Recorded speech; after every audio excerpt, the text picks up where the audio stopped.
Story 1. Hello, my dear. A few years ago, the schools in town had been put on lockdown. A set of audio recordings tell the reason why. For as long as I can remember, I have been fascinated with exploring abandoned buildings. I came to love the prospect that inside those premises were a lot of secrets lying around, a lot of memories trapped in photographs and old things. There used to be a military base here in town, but now it's deserted, abandoned and forgotten. Sure, there are people there that still guard it, but if you are careful enough, you can sneak inside and take a free tour of the place. I found a set of audio recordings that have been troubling me ever since I listened to it.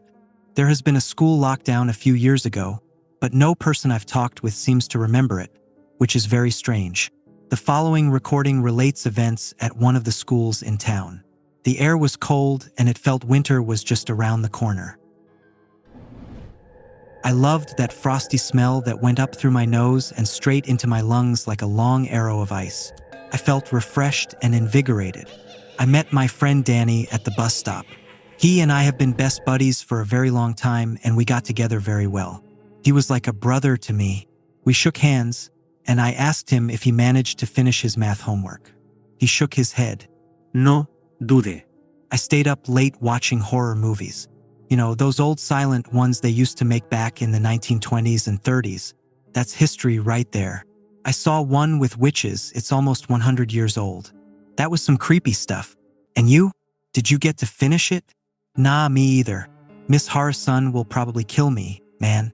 But I don't regret it, though.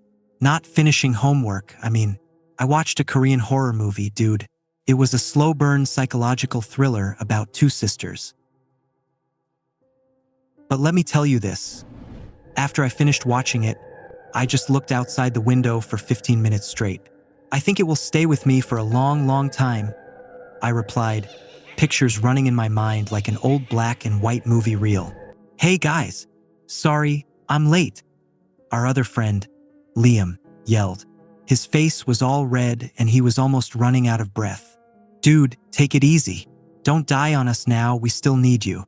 We were just talking about movies and how we didn't get to do our homework. How about you? I asked, patting his shoulder. Yeah, I'm kind of sleepy still. I stayed up until 4 a.m. playing this new survival horror video game I got. I almost pissed my pants at some point. The tension, build up, and jump scares almost destroyed me.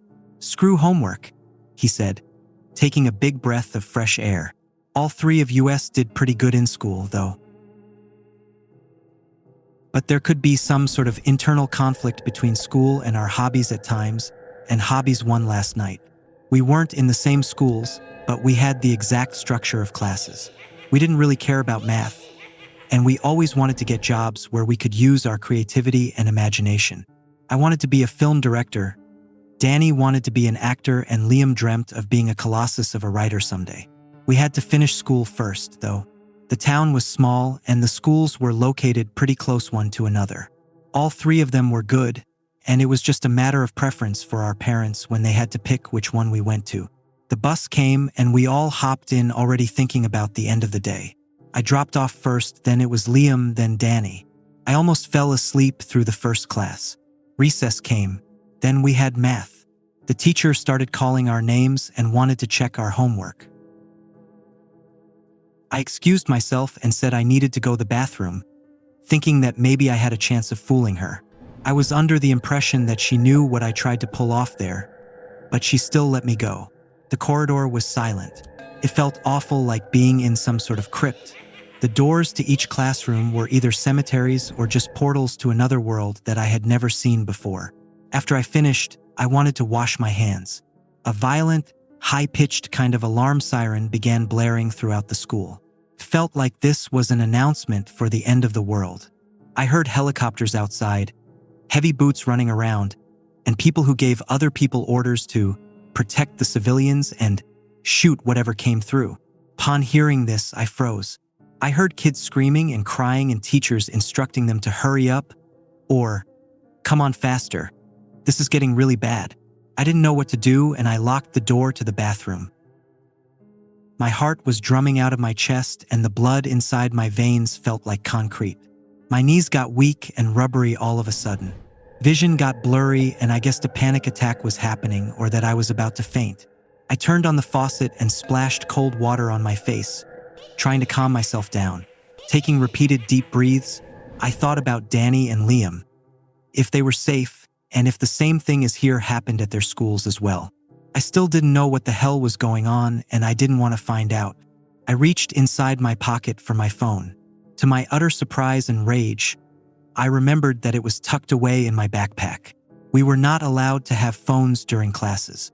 Such a stupid rule to follow, because this was a moment where I really needed the fucking phone. It was a goddamn emergency. I slowly opened the bathroom door and peeked outside. The school had emptied in a matter of minutes. I was the only one left inside, and fear got its grip on all my insides, twisting and turning them like they were nothing.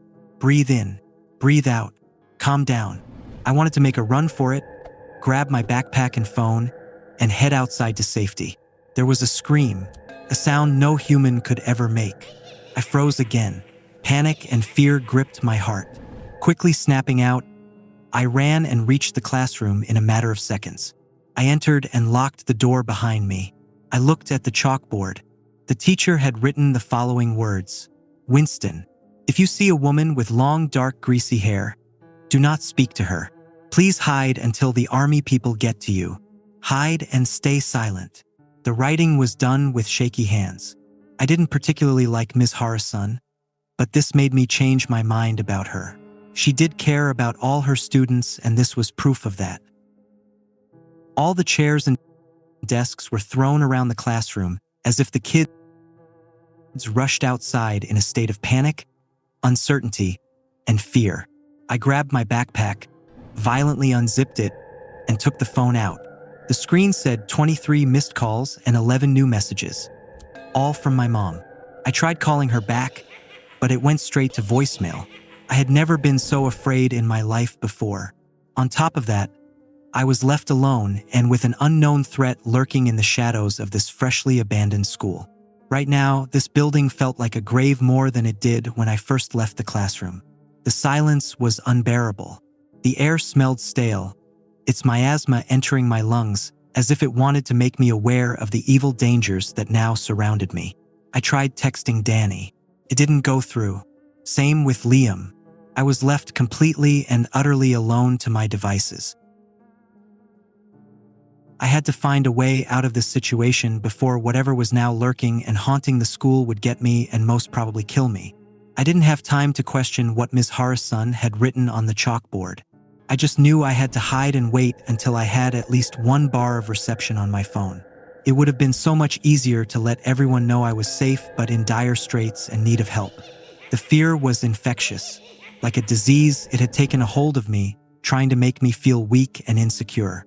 I had to keep fighting it, but it was pretty damn hard doing so. I felt it gripping my mind tighter, trying to pull it apart at the seams. If I wanted to come out victorious from this situation, I had to be strong and keep my fear at bay. The backpack would have only slowed me down. I had to be swift, nimble, and run as fast as I could if faced with a tough and potentially life-threatening situation. The only thing I was certain about, given Ms.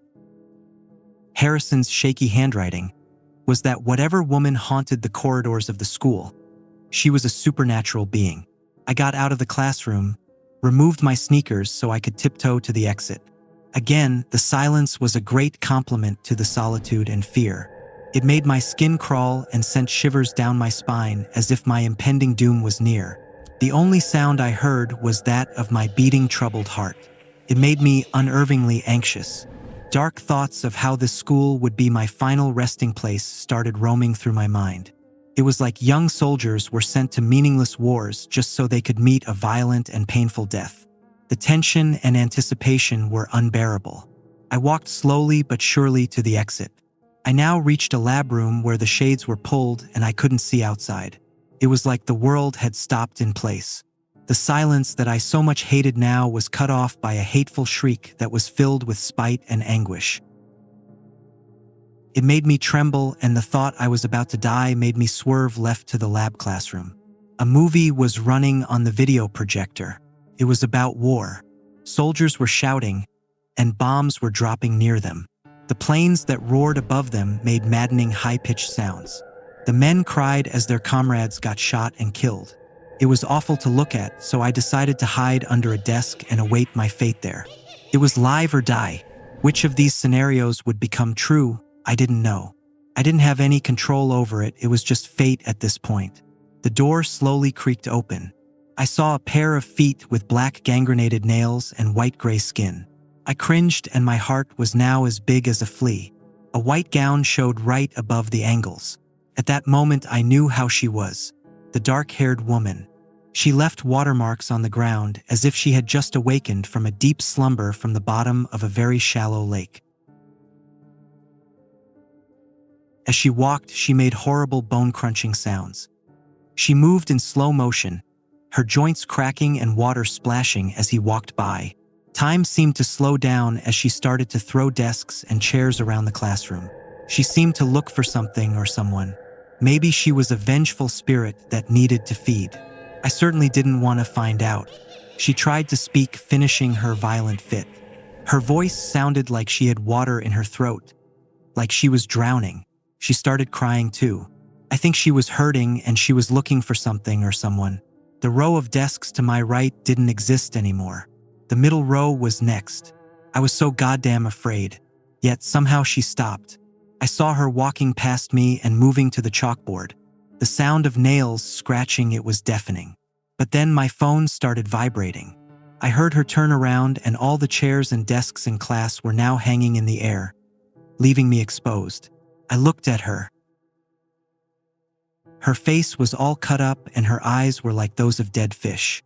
She smiled at me, tilted her head, and in just a matter of milliseconds we were standing face to face. She threw me against a wall and I felt the air leaving my lungs. I looked up and saw that a window was open. The lab was on the ground floor, so I should have been fine if I jumped, which was exactly what I did. Because if I didn't, that vengeful spirit would have killed me right there and then. After landing on the ground, I looked back in the classroom. She was just standing there. She stared at me with blank eyes, rage covering all the wounds on her ghastly face. Then she disappeared. My phone vibrated again. 8 new messages from Danny, another 12 from Liam. I think the reception came back after I was outside. I started reading those from Danny. He wrote, "Winston, they are here and they are hungry. I think I'm going to die." Story 2. I found out the secret of the weirdest man in my hometown. It was worse than I could have imagined. He turned up around 6 months ago. It was us students who noticed him first, since every day he'd walk past the town's high school at around the same time. The kids would be out in the yard, playing basketball and gossiping, would stop what they were doing to watch him stroll by. He never looked at us, but by God did we make a game out of looking at him. What got everyone was how he dressed. He didn't show a speck of skin. His entire body was covered with some piece of clothing. It looked like a kid who'd gotten into their parents' closet. Everything he wore was mismatched and tattered. Usually it'd be a long, brown duster coat, tartan slacks, and a horribly stained shirt. Occasionally he'd throw in a scarf or a hat, or maybe a second coat under the duster. He wore gloves, sometimes leather, sometimes silk, and a tweed mask. His mask was hard to explain. It wrapped around his head perfectly with no visible seams or eye holes. We didn't know whether he could see or not, but he never had any trouble walking or crossing the road. I think it's the mask that really got people's imagination wearing. Some of the kids guessed he might have a rare skin disease. Others thought that he might have been a worker at the old chemical plant and was badly burned when the factory burnt down, but that would have made him at least 90 years old. A bunch of older kids spread the rumor that he was some sick serial killer, laying low in our sleepy town, covering his face in case someone recognizes him from a wanted poster or breaking news bulletin. Everyone liked to propound from the sidelines, but no one had the guts to actually find out. Not until tonight. It was the 26th of October. School had just ended for a week-long break and I was going to my first real party. I barely knew the guy whose house it was at, but I leapt at the chance of underage drinking. The night turned out great. We all had fun and managed to not throw up once. I downed a whole packet of apple-flavored chewing gum to try and mask the smell of alcohol on my breath from my parents. although I had a feeling they'd be able to tell anyway. Me and 3 close friends left the party just before 11 and set off staggering home. We passed my friend Luke's house first. As he walked up to his front door, a light came on and his mother stepped out, her face contorted with pure anger. We laughed at Luke and stumbled on our way as he realized he mixed up the dates and forgot to tell his parents he was going out tonight. Me, Shane and Rowan kept messing around as we navigated our way back home. Shane's house was next, and since I lived so far out, I was planning on having a sleepover at Rowan's. We turned a corner, still laughing from a joke we made a block ago, and saw someone.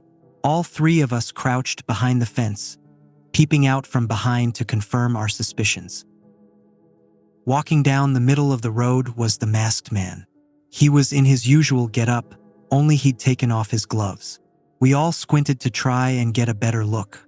The only light we had came from a pathetic, constantly buzzing street lamp, but we were desperate to finally see what he's been hiding. All of a sudden he turned and began walking up to a house. He stepped up onto the porch and opened the door. Just as he walked inside, we could see him slowly take off his mask, and then the door slammed shut behind him. The 3 of us looked at each other, all thinking the same thing. The mystery of what the masked man looked like was still a mystery. He had his back to us, and even in perfect daylight, we wouldn't have been able to make his face out. The first one of us to commit our thoughts to speech was Shane. He told us, pumping out his chest, that he was going to go see which of the rumors was true. He said he had a plan, and before me or Rowan could say anything, Shane was already halfway across the street. We looked at each other and followed him, coming up to the masked man's old house. It was noticeably more run down than the other houses on the block. The paint was peeling, the gutter had almost fallen down, and an upstairs window had been shattered.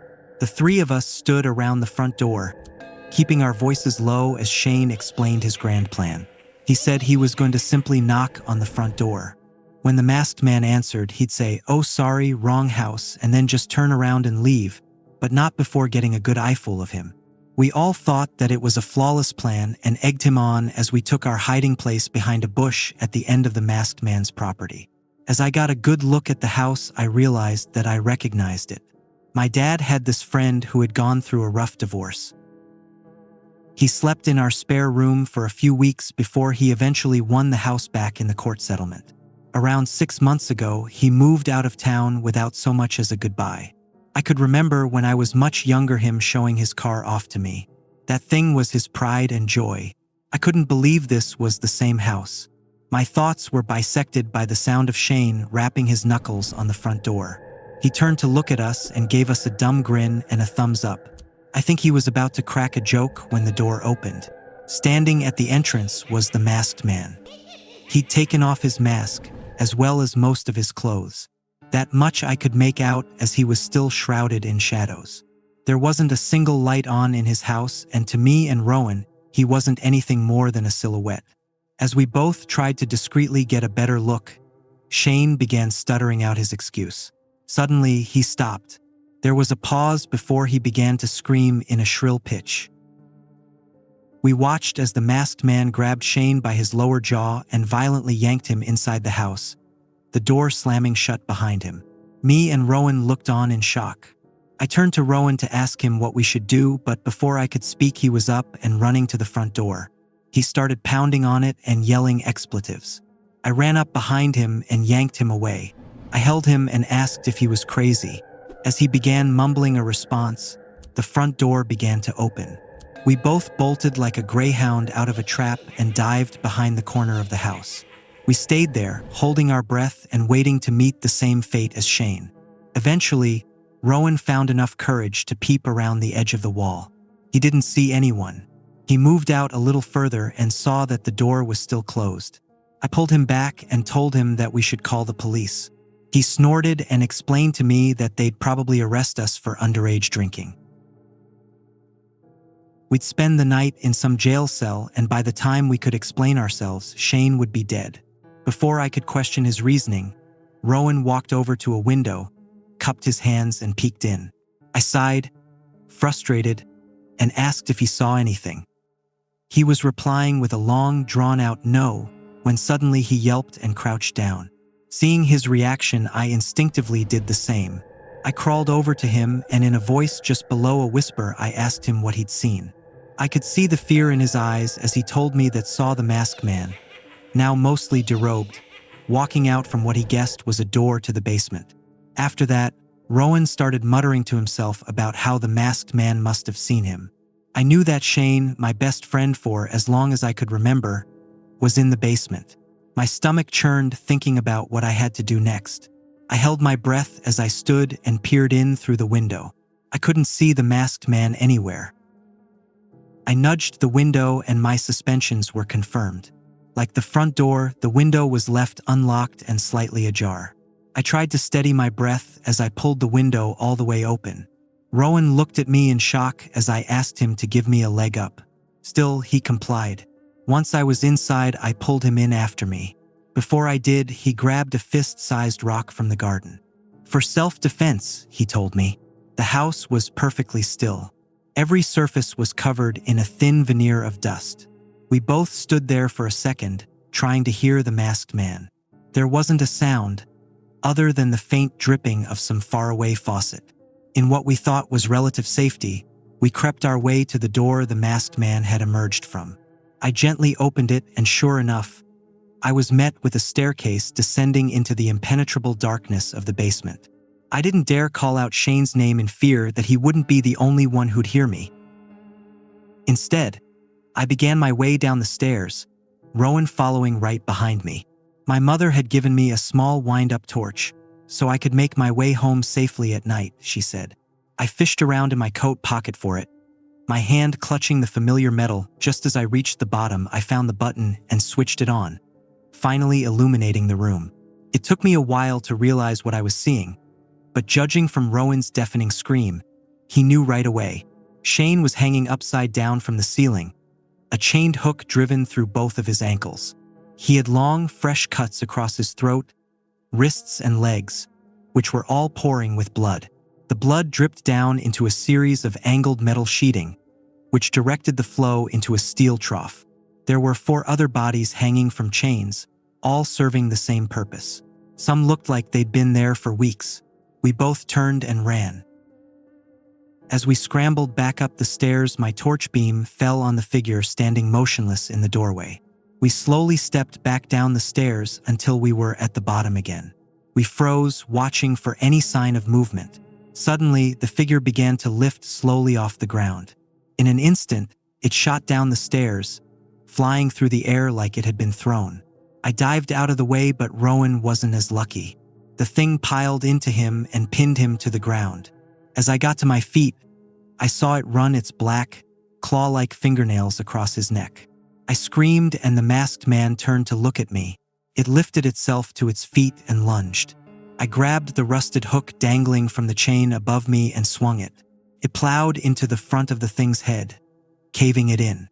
It went limp. The momentum from swinging the hook almost made me fall backwards into the trough of blood. I steadied my footing and dropped down next to Rowan. He laid motionless. There was a gaping wound along the side of his neck, and he didn't so much as gurgle. I knew there was nothing I could do. With tears streaking down my cheeks, I turned and began to somberly make my way up the flight of stairs. Out of the corner of my eye, I saw something move. I turned to look and saw the masked man yank the rusted claw out of its head and stand. It straightened itself and turned to meet my gaze. I ran frantically up the remaining steps. I could hear the thing let out an animalistic screech as it flew through the air behind me. I burst out of the basement and into the living room, making a clear dash for the front door. The masked man threw itself into me, sending me spiraling. I landed on a glass coffee table, which shattered from the force. I lay in pain on a bed of broken glass as the creature that had killed my friends loomed. It dropped down on top of me and lowered its face agonizingly close to mine. It was now that I finally got a good look at what it looked like under the mask. The thing's face looked like a naked mole rat, bleached white with chemicals. Its eyes were a mess of tumors and scar tissue, filled with a black-purple pus festering in the sockets. The soft tissue of its nose and ears looked partially digested. The gums were black and oozing a mephitic ichor, lined with fragments of toothbits. Its front two cuspids, however, looked perfectly maintained and began protruding even further out. They now looked longer than my index finger and as sharp as razor wire. I shoved a shard of glass deep into the thing's neck, pierced clean through to the vertebrae, embedding itself. Black, tar-like blood began to ooze, then spurt violently out of the wound. The masked man fell backwards, writhing around on the floor in pain. I staggered to my feet, limping to the front door before breaking into a half-sprint. Afraid it would come after me, I ran straight to the next-door neighbor. I began pounding in their door until I saw a light come on upstairs. I heard movement in the house and the door opened. Blinking the sleep out of his eyes and wearing a lime green bathrobe was Gary, my Sunday school teacher. He recognized me instantly and brought me into the safety of his home when he saw that I was drenched in blood. He laid a plastic sheet on a couch and told me to sit while he made tea. I sat and tried to catch my breath. I was still reeling from the night's events. Still, I felt safe in Gary's front room. It smelt like my grandma's house. I took out my phone and with a shaking finger tried to ring my mother. The kettle boiled and Gary poured my tea. He walked in from the kitchen, handed me the mug and sat down next to me. We called the police and I spent the next few minutes trying to explain to him what had happened. Once I had, he seemed to go into shock. He just sat there, bound by my words. Eventually he snapped out of it and slowly turned to look at me. He told me that I could go clean up in his downstairs bathroom and I realized the state I must be in. He showed me to the bathroom and left me to wash myself. It felt good to scrub the foetid grime from my skin. I tried to avoid looking at myself in the mirror. I was drying my face with a hand towel when I heard a knocking at Gary's front door. I assumed it was either my mother or the police and, evidently, so did Gary. The next thing I heard was his scream, followed by the door being thrown open. His screams were cut short and replaced with the bestial growl coming from what could only be the masked man. I turned to the bathroom door and frantically fumbled with the key, locking it. I dropped to the floor and curled up in a ball under the sink as I began to sob quietly to myself. I heard labored footsteps coming from the hallway. Within seconds, they were just outside the door. A low scratching noise came, followed by a thunderous pounding as the masked man tried desperately to break down the door. Its hinges rattled as wood began to splinter. The midsection buckled and split. I could hear the wailing of sirens as police cars neared as the masked man's hand crept from the hole in the door. It felt around for the lock as pus leaked from the soft flesh and exposed nerve surrounding its black-purple fingernails. I could hear vehicles pulling up outside as I watched it hook its talons around the key. It ripped it, and the rest of the door handle, from the wood, sending splinters flying around the room. A group of police officers made their way through the front door. One swore to God when he saw what was left of Gary. The bathroom door fell to the side. The masked man stood in the hallway, staring into my soul and priming its teeth, which began protruding even further from its gums. There was a deafening gunfire and I clasped my hands around my ears, screaming as I watched the masked man get shot maybe half a dozen times. It staggered back, then dropped to all fours as the police opened fire again. It climbed up the wall and began crawling upside down along the ceiling. 3 officers gave chase as one barged his way past the broken bathroom door and took my hand, leading me out of the house. I saw my mother's car parked amongst the police cars. She stood next to it, crying as 2 officers tried to console her. She saw me and ran over, wrapping me in her arms. The police kept me a little while longer to take a witness statement. Eventually, my mother convinced them to let me come home with her. They agreed, took our address, and told us that they'd call around tomorrow morning to talk further. I climbed into the back of my mother's car as she began to drive. She was silent, letting me rest as we neared our home. Soon, the rows of houses were replaced with trees. I watched them go by as I felt myself drifting off to sleep. The last thing I can remember of that night was seeing a white blur, something keeping pace with the car just beyond the tree line. Story 3. We built a resort on my grandfather's property. We shouldn't have. Before the burnt people took over, My grandfather's homestead was an oasis of calm. The homestead was in the midst of the steppe, but neither forest nor mountains were far. My cousin and I spent most of our childhoods there. It was a good place for young boys to grow up. Our parents worked, the city was rough, and the old man could always use an extra pair of hands. We had free reign over the property, but our grandfather always warned us to not venture into the nearby forest. At night, by the light of the stove, he would tell us stories about a dark place of science which we were to avoid at all costs. He called it the Ilimi Onduru. Though tales of evil and corruption and the incomprehensible piqued our young interest, neither me nor my cousin disobeyed our grandfather's instructions. As long as we were obedient, the old man was kind. Neither of us were interested in seeing his anger. Though the prospect of a cursed science facility provoked all sorts of alluring vapors from our imagination, we kept ourselves satiated by playing with the massive turtles we'd find in the grass. After we finished our schooling, my cousin moved out west. He always had a mind for business and thought of himself as the next great global innovator. I, on the other hand, preferred a quieter life. For a couple of years, I worked in the city doing jobs not worth mention, and then, when the honking of cars and smell of smog got on my nerves, I moved back out into the homestead to help care for the old man. As we grew older and wearier of fairy tales, my grandfather shifted his stories from the fantastical to practical warnings about drugs, guns, and affairs with married women. Yet, near the end of his life, confined to his bed with me as his sole caretaker, the old man returned to speaking of the Ilimi Onduru. He pleaded with me, as if he could see the future in his fevered dreams, that both me and my cousin and anyone we cared for were to stay away from the forest. He also demanded that we never sell the property, lest it ends up in the hands of forces beyond the reach of man. At the time, I dismissed his words as the ramblings of an unwell mind.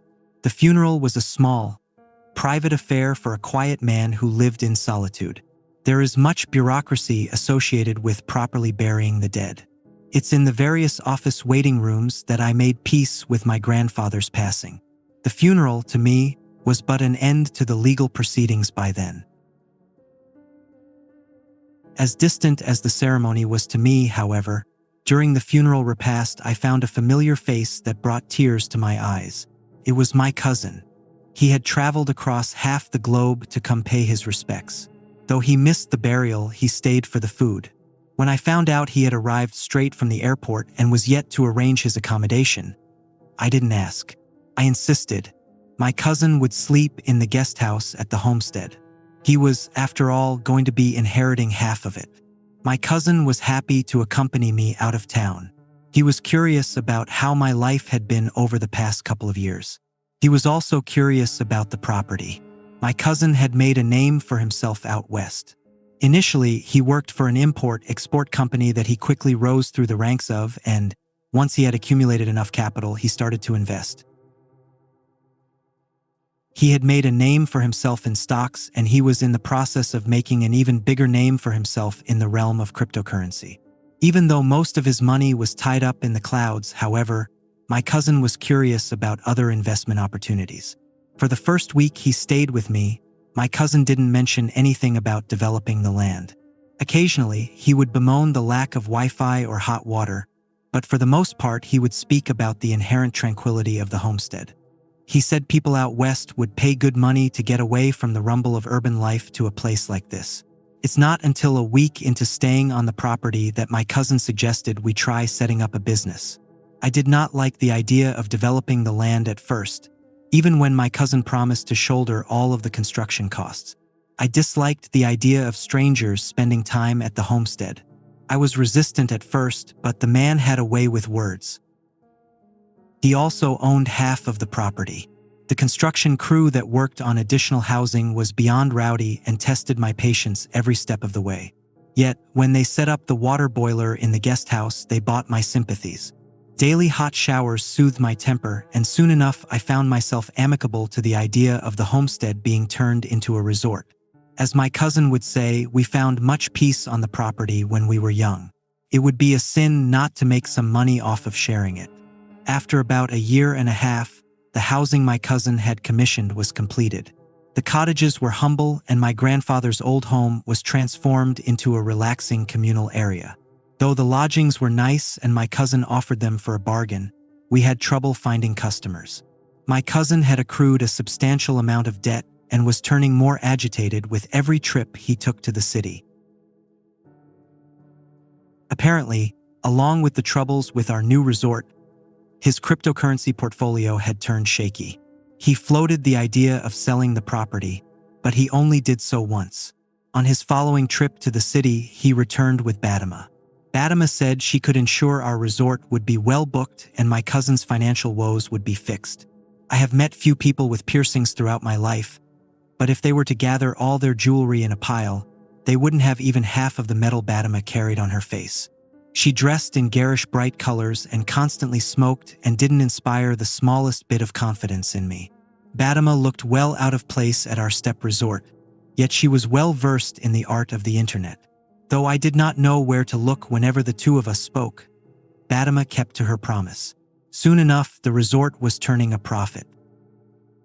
Through social media and a couple of personal favors, Badama managed to bring our resort to the forefront of people's search result. After but a couple of weeks, we had various influencers from around the world come through our little resort and sing praises to their audiences who in turn replicated their idol's pilgrimage. I would spend most of my time in my separated cottage, but whenever I walked through the lobby, Badama would be there. Sometimes, she'd be working on her laptop. Sometimes, she would be chatting with the guests and recommending hikes and other local attractions. We never spoke much. For months, Badama remained a stranger to me. Yet, one morning, when two unexpected visitors showed up at our humble resort, I found an ally in her. They both wore lab coats and introduced themselves as Dr. Bharat and Professor Willow. Bharat was local, had a messy head of black hair, and seemed to be the less talkative of the two. Willow towered over his colleague and led all the negotiations. Willow, unlike Bharat, was American. When the man realized I couldn't properly understand him, he aimed all of his communication at my cousin and Badama. My cousin made little effort to translate, but Badama was kind enough to keep me in the loop. The two men in lab coats, according to Badama, were representatives of a scientific organization that was looking for housing for their employees. They were interested in buying the property. The offered some spread a smile across my cousin's face, yet Badama disagreed with it. Apparently, the place had more potential. I knew little of the financials, but I didn't like Dr. Bharat nor Professor Willow. I told my cousin I thought Badama was right and that I would not consent to a sale to the two men. When my refusal was translated to Professor Willow, like a child, he stormed out of my cousin's office.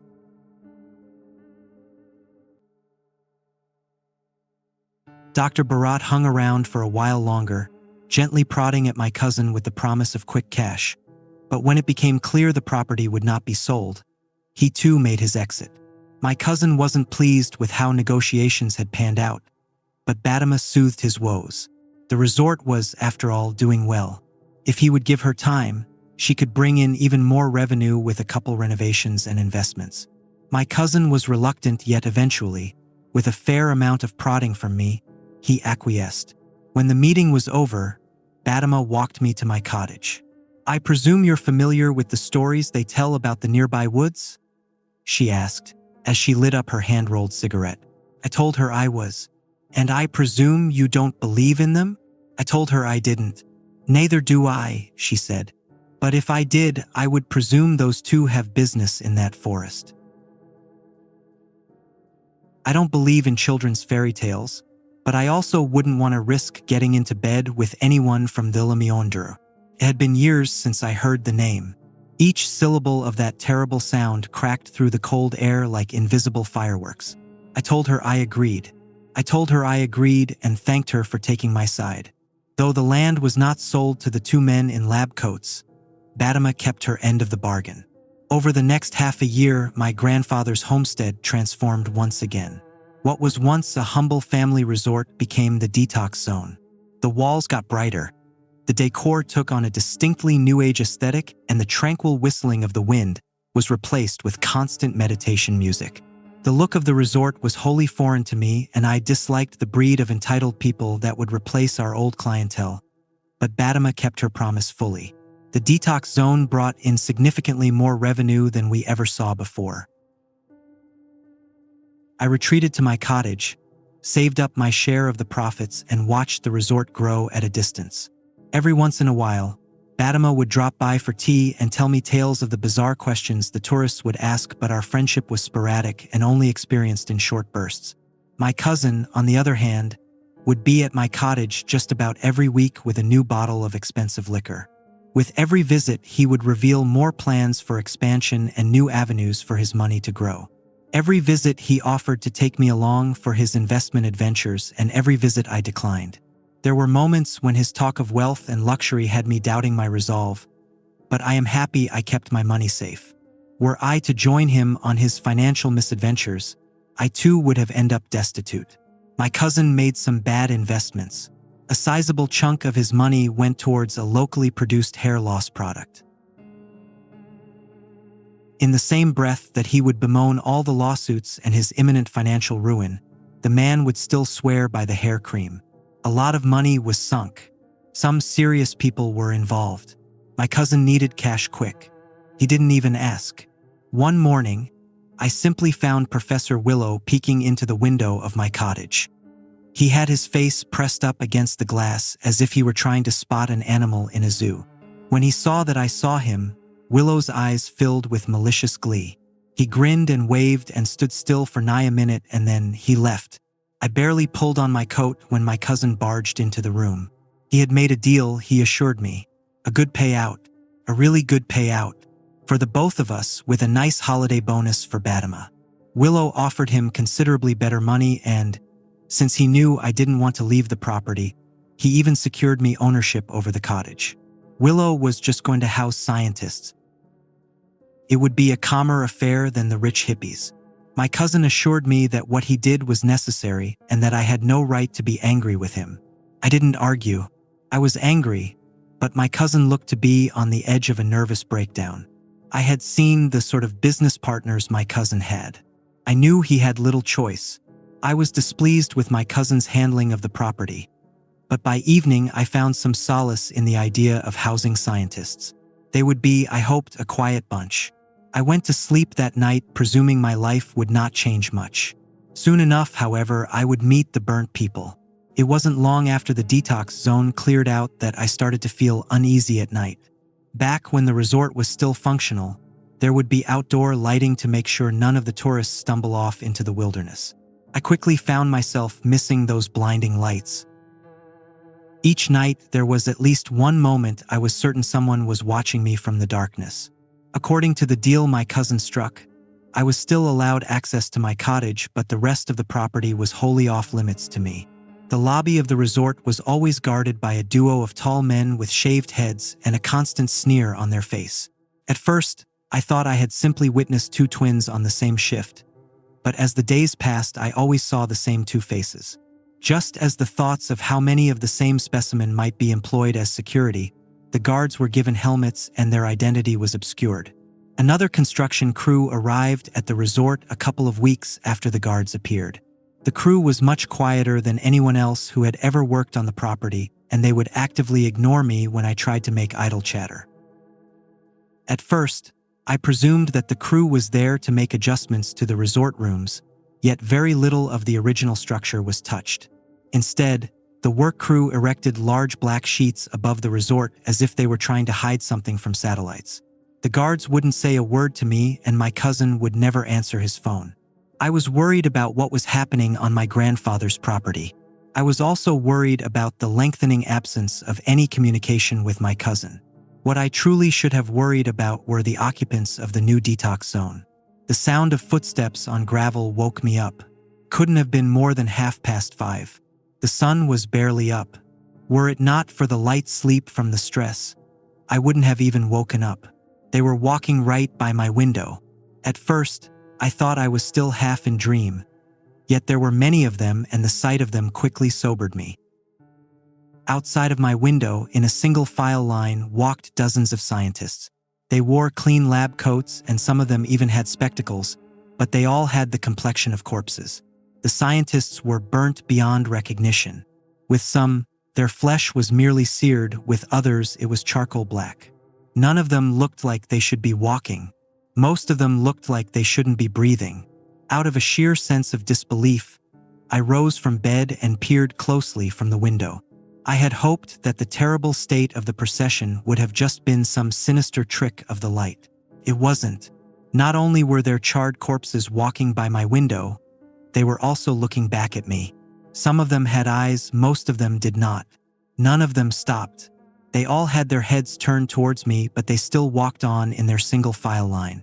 It was only the last scientist of the procession that properly acknowledged me. The man's eyeballs were shriveled, but I could not help but meet them. With a long, charred finger, he tapped on the glass. And then, with something that resembled a furrowed brow, he shook his head. I hid in my cottage until I was sure he was gone. Then, as quickly as humanly possible, I raced to my car and drove off to the city. I tried, desperately, to get a hold of my cousin. His phone was off. When I went to the hotel he used to stay at whenever he had business in the city, the receptionist said she had not seen him in months. I called Badama. She met me a couple hours later at a cafe in the center.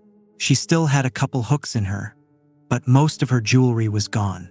Badama was muted, and not soon after we sat down, she explained why. She had heard things about my cousin through the grapevine. Most likely he had lost more than money in his hair product deal. Badama presumed the reason why I wanted to meet was because of my cousin. Though the confirmation of my fears stung, the events of the morning were much more pressing. Lowering my voice in an effort to contain my sanity, I told her about the burnt scientists. She listened without any judgment. Even when I talked about the charred cadaver tapping on my window, her face didn't twitch. She simply nodded, smoked her cigarettes, and took long sips of coffee whenever I struggled for words. I presume your opinion on the stories of what happens in the forest has changed, she finally said, when my terrible tale concluded. I nodded.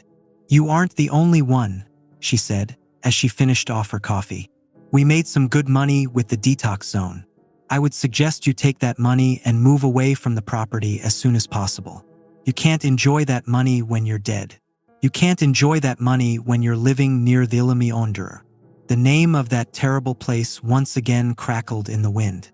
I did not need Badama's advice to convince me. All her words did was assure me that I am not insane. I spent the next week in the city, taking a room in the hotel where my cousin once lived. For the first few days, I made more attempts at calling him, yet his phone remained off. Eventually, I made peace with the likelihood of him no longer being among the living. After a week of hiding, in the middle of the day, I made the drive back to my grandfather's property. I was not planning on spending the night or any extended amount of time in the cottage. All I wanted to do was to gather my belongings so that I would never need to see the place again. I, however, was not welcome. The mute guards met my car well before I entered the property. They said nothing and let the tips of their rifles draw all conclusions. I did not argue. I did not try to make my way back to the cottage to gather my belongings. I did not try to make my way back to the cottage, for it was burnt to the ground.